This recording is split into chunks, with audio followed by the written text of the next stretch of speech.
Good morning. How many ever times I'm going to say good morning? I am not going to hear anything from y'all, correct?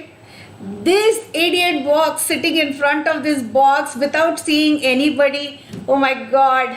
I think this is my 150th webinar this whole lockdown, and every time I am like, I hope, I wish I get to see some faces, and in the end it is just for the group picture. Everybody pops up with their video and there is a group picture. Otherwise it is like, I am talking and I don't know whether anybody is listening to it also. So good morning children. I know you are all obedient children. You all would have logged in this morning and you must be waiting. What are we going to talk today? Yes, we will be talking about the beautiful space outside, the beautiful space that is within us, right? These two are beautiful spaces, and there needs to be a correlation between the space inside for you to do something in the space above. Okay, children, this month, February, I mean, if I was going to be, if I had the opportunity to meet y'all directly, today it would have been loads of fun with lots of questions, and I would have given you so many medals and everything. But unfortunately, today we are doing this online. So I'm not able to see you and give you any prizes. But yes, I'm sure you children are very, very smart because you are coming from a premium school, Velamal Nexus, and you must be super intelligent. Right, children? Okay, so this month is very, very special for all the space enthusiasts. What is it? Yes, yes, yes. I can see a lot of hands going up. But I can only visualize that all your hands are going up. We've got beautiful 3 missions to the Mars. Wow, that's amazing. That's amazing. Don't you think so? So all these flights, that is the space shuttles, all took off in the month of July 2020. And they all traveled for about 7.5 months. And now yesterday was a great day. Yesterday, I should say the early hours, rather the day before late night, however you put it, for the Arabian United Arab Emirates. They all were joyous. After India. They are the first country that has injected their orbiter into the Mars orbiter, the very first time. The very first time they tried and they've injected it successfully. And India, India's Mangalyaan also was tried the first time, and in the first shot, we got the hang of the orbiter. You all must have watched the movie Mangal. If you've not followed the Mangalyaan, I'm sure you must watch the movie Mangal and you would have understood how India is worked hard and worked frugally. We don't spend much money on the space industry, so we worked frugally and we were there first. In the first shot, we got the orbiter injected. So similarly, the HOPE mission for the United Arab Emirates, is the first time, and they have successfully injected into the Mars orbit. So it's a brilliant thing. We will all give them a big round of applause. So what is the next mission? What is the next mission? The next mission is the perseverance. You need to have perseverance in your life. And similarly, I think the US guys had a lot of perseverance with them to build this lander. You know what they have done? They have built the lander, the rover, and the orbiter. So they are sending all the 3 to Mars. And they also took off in the month of July 2020, and they will be landing on the 18th. So Perseverance is got a speciality. The name itself was actually given by a 12th grade student. You know, they ran a competition and they said who is going to give us the best name for our mission. And there comes up a 12th grade student who said, we had a lot of perseverance in building this, and why not give this mission the name of Perseverance? And that's how Perseverance had come. So Perseverance is going to be landing on Mars surface, because they have not only worked on the orbiter, but they've also worked on the lander, which will land on the Mars, and they have also worked on the rover. The rover that they have built is about 1350 kilograms, I'm suppose I am right, and that is a helicopter. You know, this helicopter was the lead scientist who's good. Okay, hi, I'm back from Mars. You know what? I went to Mars and I'm back with the Hope mission. You must be thinking, oh my God, how is this possible? It takes almost 8 missions for an orbiter to go and reach the orbit, and this woman says she's...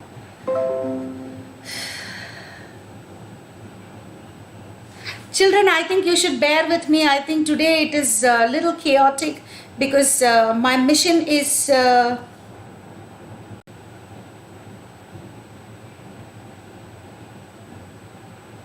Okay, hi children, I think we are ready. I'm so sorry for these network issues. I understand we build big rockets and space shuttles and everything, but this technology... Okay. People wanted to understand how we are going to be going and living in Mars, right? So all of us want a change. We are bored of Mother Earth, but if we are going to tell Mother Earth that we are bored with her, she is going to bang us, and that's why I think we've had Corona, right?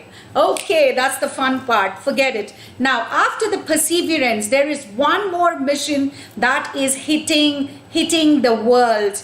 You know what it is? It is the TMN. I think I pronounced it correctly. It's TMN. And this is the Chinese mission. And this Chinese mission is also lifted, and it is going to be landing on the Mars surface around, the 18th and 19th. So everybody is going to Mars. What is there in Mars? So people want to go there, because Earth is getting polluted, and it is not only because of pollution or it is boredom, but interplanetary missions are a kick for humans. We need to keep researching, we need to explore new things, and I think this is the best way to do. And the first planet that everybody, after the moon, the first planet that everybody wants to eye on is Mars. Okay children, so Mars. Now talking a little about us, we have spoken about the international missions and the Mars missions as of now. So I would like to narrate before the next technology glitch happens. I'm sorry, I hope it doesn't happen, but in case it's going to happen, before that I would like to narrate our story in the sense, I am Dr. SRIMATHY KESAN, the founder CEO of SPACEKIDZ India. SPACEKIDZ India started off as an educational tourism company, and in fact Velamal students were my first kids who traveled with me to NASA, the pinnacle of space. Yes, we did go to NASA. We worked there for a week. We learned about building satellites, rockets. We went and saw the previous Saturn and Apollo and all that, we've explored. And it was a fantastic thing back in 2010. So Velamal is very, very close to my heart, and I'm so glad that today I'm talking to you children. In fact, 2017, the same day, I was at another campus of Velamal for your sports day. So I think there is this specific day with me for Velamal. Okay children, so starting as an educational tourism company, repeatedly going to NASA, I was super excited to build satellites and rockets, but I am not a rocket scientist, neither am an engineer. So what did I do? Because people say, You need to be a rocket scientist to build rockets. You need to be at least a satellite designer to design satellites. But I am nothing. I'm not even an engineer. So what did I do? I had built a team. So here I have used my entrepreneurial skills. I'm an entrepreneur and I have developed a team, handpicked them, and I said, I am going to have children. I am not going to be dealing with adults because they have enough and more to be doing in ISRO, NASA, ESA, GCTC. So that's why I said Indian children are extremely talented. If we are able to give them a platform, they will really take off like a spacecraft. So similarly, I handpicked the first child who was only 14 years old. Way back in 2013, I handpicked this child called Rifat Sharu, who hails from a small town called Palapati. And you do not have similarly we would have all these internet glitches and everything. It was very, very difficult interacting with the child, but yet I could see the spark in that child to build satellites, to design satellites. He was very good with electronics at the age of 14 itself. So I handpicked him. Then came Gobi, then came Sai, then came Tanish, then came Vinay. So we had a small team of 7 members. Each one was creative, was different, was out of the box thinker and wacky, and beyond all, they were very bold. So the first mission that we took off, we wanted to build satellites. So we went and approached a lot of scientists as to how do we do this. But everywhere, we were sent back saying that students need to study. They need to complete their post-graduation and then enter this field. I had my apprehensions. Children in India are very, very different. So it is just that little platform, and if we are able to give them the strength and if we are having some amount of funding, I think definitely we could build in satellites. But if we were not able to build huge satellites, why not we build tiny satellites? There we could make a difference. So that is where we started thinking how to build these tiny satellites. So the first mission that we came up was a high altitude ballooning. High altitude ballooning was very, very popular in the Western countries. Children like you, they build this and they learn how to build the subsystems, the electronics for the bigger satellites. So that's how we took baby steps, and we started with a balloon satellite. The balloon satellite was launched on 23rd August 2015. It was such a critical mission because the previous night to it, 23rd morning 11 o'clock was the launch, and 22nd night 12 o'clock our GPS tracker failed. And you don't know the GPS tracker failed, the meaning for it, because every 5,000 kilometers we are supposed to report to the DGCA, that is the Civil Aviation Ministry, and the Airport Authority as to where the balloon is. This balloon, high altitude balloon, let me explain to you children, is a huge balloon which you fill helium gas, not hydrogen gas, unlike the meteorology department. The meteorology department fills in hydrogen gas, and every day they send this balloon for meteorological, the climate change, weather change and all these things to get a data. They do that.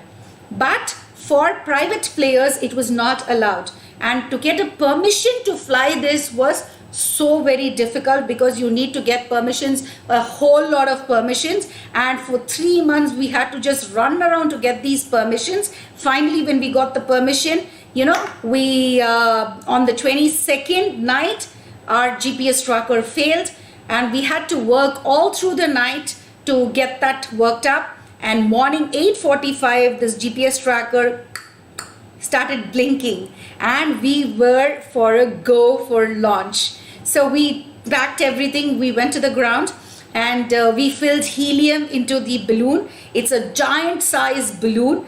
Sometimes I would share, probably you can go to our website www.spacekidz.india.in, and you can check this video that we have. It's a huge giant balloon to which a parachute is attached, and to the parachute you have this small box which is called the payload bay. So you can call this a balloon sat, because it has got all the electronics and everything in that, fixed in that, and this was left in the air. It's a free flight. You cannot control the flight. You cannot control the balloon as to it has to, the path cannot be controlled. Okay, so it was a free flight and we sent it up. It went up to 107,000 feet high. And it went 107,000 feet high, which is close to about 38 kilometers or 38 kilometers if I'm not wrong, 38 kilometers, and it grew 10 times. The balloon will grow 10 times the size of the actual, and it burst, choking, it bursts. So once it bursts, the parachute opens automatically and the payload drops. And here through our GPS tracker, we can track exactly where this payload box will fall.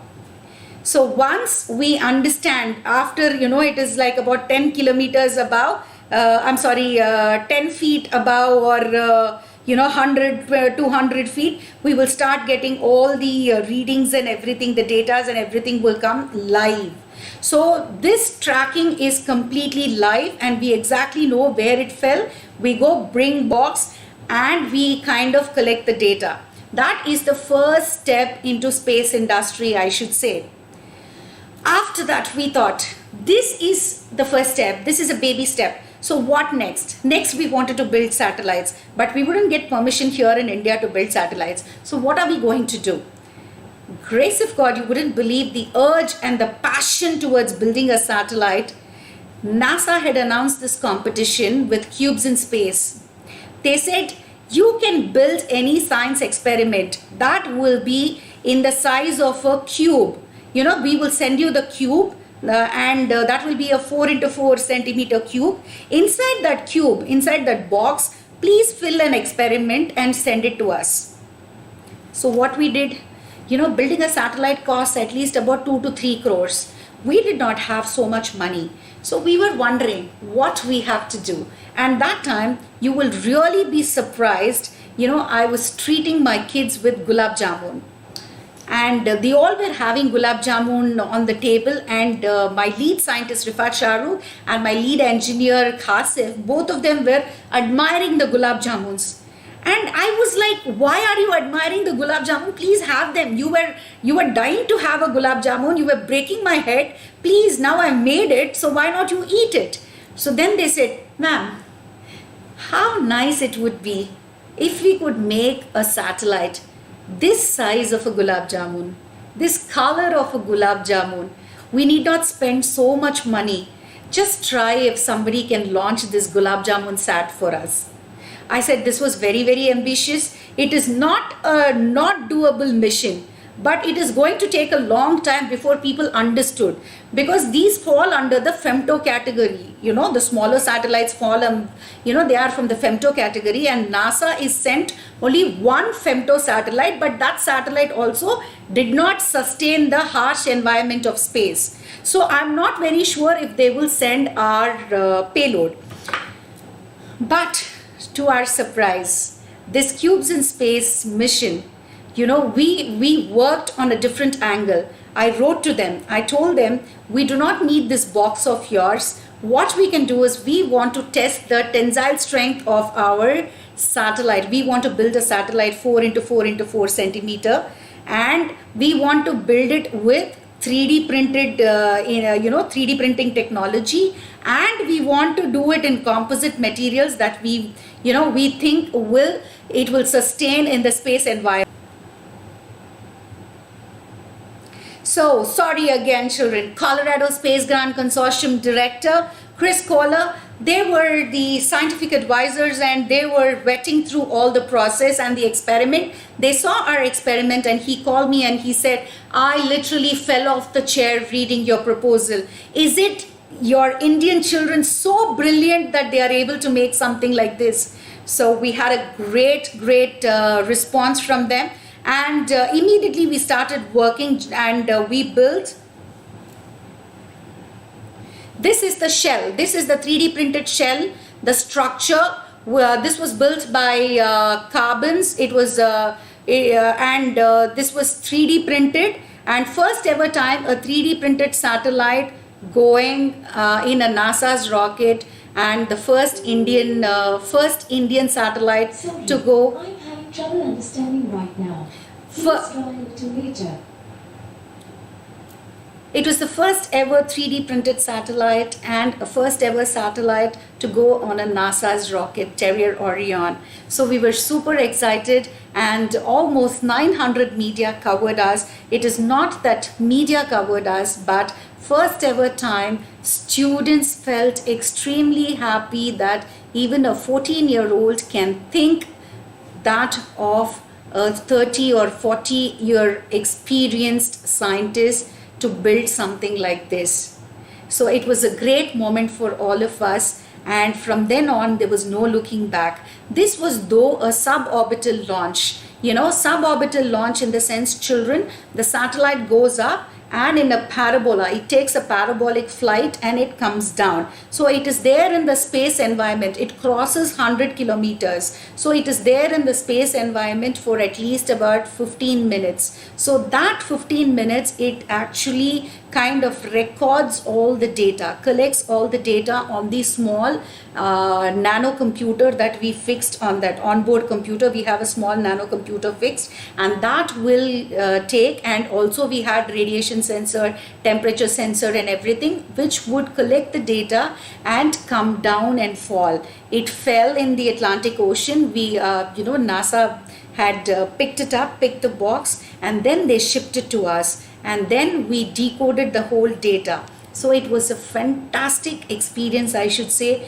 and that too the children ages between 14 and 17 were my team, and they got super excited doing this. Now, after doing a suborbital flight, we were super thrilled to do an orbital flight, and that's where this is called the KESAN.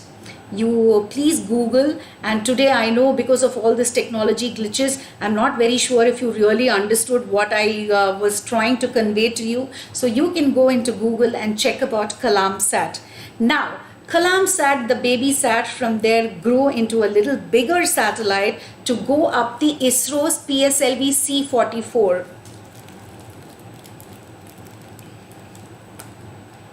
So this is KESAN V2. KESAN V2, this is a prototype, of course. This is a 1U satellite, which means 10 centimeter into 10 centimeter in all axis. So it's a cube, and this was again built by my team in 6 days. Can you believe it? It was built in 6 days. We were called and we were given appointment to explain the project. We explained the project, and on 24th January 2019, PSLV C-44 lifted off with this satellite and a defense satellite from DRDO, the Microsat R. So again, for this also you can definitely go in and check Google for KESAN V2. But this is an orbital mission. So still this baby, the actual satellite, is still up there. It unfortunately we didn't have the communication with that because it was stuck to the PS4, the nose cone, the nose cone of the rocket, right? It was stuck to it, and the first ever time India was trying that experiment. So unfortunately the solar panels couldn't emit the energy that to work, the subsystems couldn't work because the solar energy was not really efficient enough. Hence now 28th February 2021, 28th February 2021, we are going to be sending our next satellite, that is the Satish Dhawan Sat. So I want all you children to pray and wish for us. And not only that, please sit in front of the television and do look out for the launch that day. This satellite will be flying the PSLV C-51 on 28th February, the National Science Day. It's a great honor that we've been given an opportunity to fly our satellite. This time it is a bigger satellite. It is a 3U. Probably the next time, maybe when I'm coming to your school to meet you children, I think I will carry that satellite with me, the engineering model, because you build two models, one the engineering model, one the flight model. So I will bring the engineering model to your school and I will definitely show you how it looks, and you will definitely be happy looking at the 3U satellite. And what is this 3U satellite going to do? We are making it very simple, because this time we are looking out for signals, because last time we had this glitch. This time we do not want to have any glitch, so we made this mission very simple. We just have a radiation counter, a magnetometer and a LoRa. A LoRa is a long range communication, and we are trying to establish this communication from Earth and above. And so what happens is, during disaster, if we are if we are successful in this mission, we can use couple of other LoRa missions, and this will definitely support during the disasters. When we have flood and everything, what happens is communication in the deeper pockets are lost. We are unable to reach to the villages, deep villages and everything. So this LoRa, if it is placed on the lower Earth orbit, it is definitely going to be helpful in getting the communication, in building communication. So all this we are trying in this mission, children. So hopefully we will be successful with all your prayers and good wishes. So these are the missions. So now we have worked on 12 balloons. We worked on 12 balloons and 2 suborbital flights, and this is our second orbital mission. So totally we have worked on 16 missions, and every mission is new to us. Every mission is like a newborn baby. So we need all the strength and energy from everybody, and positive vibes, so that our mission will be successful. If I was going to, and this time we've also added a fun element in it. We are carrying about 25,000 names in it. Names of common people who actually sent their names to us. In fact, we put it out on our Facebook page, and we sent out messages everywhere. Just due to lockdown, I think Velamal couldn't send your name list. So nevertheless, in our next satellite, we will send all your names. This time we are carrying about 25,000 names in it. Also we are carrying the Bhagavad Gita in the flash, because the missions, Apollo missions carried Bible, the Bereshit of Israel carried Bible, and people in the Arab prayed for Allah and Quran. And I thought we Indians, we highly regard Bhagavad Gita, and it is not only our holy book, it is managerial book, and I think we thought it is a befitting one to be sent to space. And we do have our Honorable Prime Minister's name that is also going to go in space. So these are the little things that we have added apart from the radiation counter, the magnetometer and the LoRa. So please wish us, children.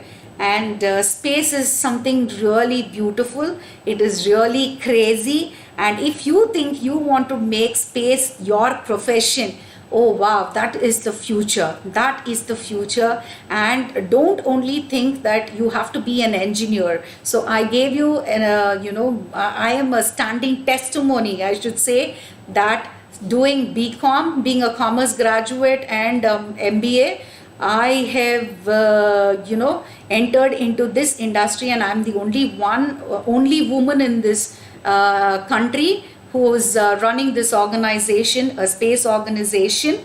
And I think if I can do it, you all can definitely think of various things, because space industry is really opening up and booming in our country. And it is not only on it is not building satellites or building rockets, but you can build sensors, ICs, you can build the heat shield, you can build so many things which will be used in building a satellite or a rocket. So start thinking on those grounds. So it is not necessary that to build a rocket you need to be a rocket scientist, but you can definitely be an entrepreneur too, and bring in a team and start a manufacturing plant. And but being in the STEM industry, I would say science is absolutely beautiful, and we need more female children. We need more female children to get into STEM, because I don't know why there is always a myth that female children are not really coming forward to take STEM professions, and they feel that engineering, and after a point when you have to climb the ladder, they feel they are not good enough to compete with their male counterparts. It is not that case, my dear children. Please get into STEM. It is absolutely beautiful, and we are talking in a month where Dr. C.V. Raman had come up with a great innovation, and that is why we celebrate the National Science Day on 28th February of every year. So it's a beautiful month that we are having interaction. So there is science everywhere, and it is not only medicine. If you do science, it is not only medicine. There are various fields that you can do. It is not only space sciences. There are other professions that you can do when you take science as an option, because even when you brush your teeth or comb your hair, there is science in it. So science is a beautiful subject, and I really love science. Then why didn't I take science? Yes, I did do pure science until my +2. I wanted to be a medical doctor, but I was given an armed forces entry directly. That's a huge story if I have to tell you about myself. Probably when we meet, I think I will share my story with you. So until then, children, keep thinking about space. Don't forget the 28th. Do watch out on 18th, the landing of Perseverance and Tianmin, the Chinese mission, and also the 28th for the PSLV rocket. The mission timing is 10:23. So watch us and do write to us on spacekidsindia@gmail.com or spacekidsindia@hotmail.com. Do let us know your thoughts, and whatever you want, we will interact probably on a better platform, and I will definitely bring my team of youngsters, and you will have a great time interacting with my young scientists, and probably that will trigger a flame, and who knows, you will be a scientist very soon. So good luck, children, and thank you so much for giving me this opportunity to interact with you all. Okay, I know there were so many glitches today, but in spite of all these glitches, I think we happily pulled off. But before I leave, I would like to tell you one thing, children. The inner space that is within us should be beautiful, because however you want to be a scientist, a geologist, a doctor, engineer, whatever it is, you need to be a good human being. And that is very rare in the world. You will have to be a good human being before you are a scientist or an engineer or a geologist. Remember, help one another, be there for one another, and stand by all, and have developed good qualities. Be humble in whatever positions you rise up to. Be humble, stay grounded. Good luck, children. God bless you.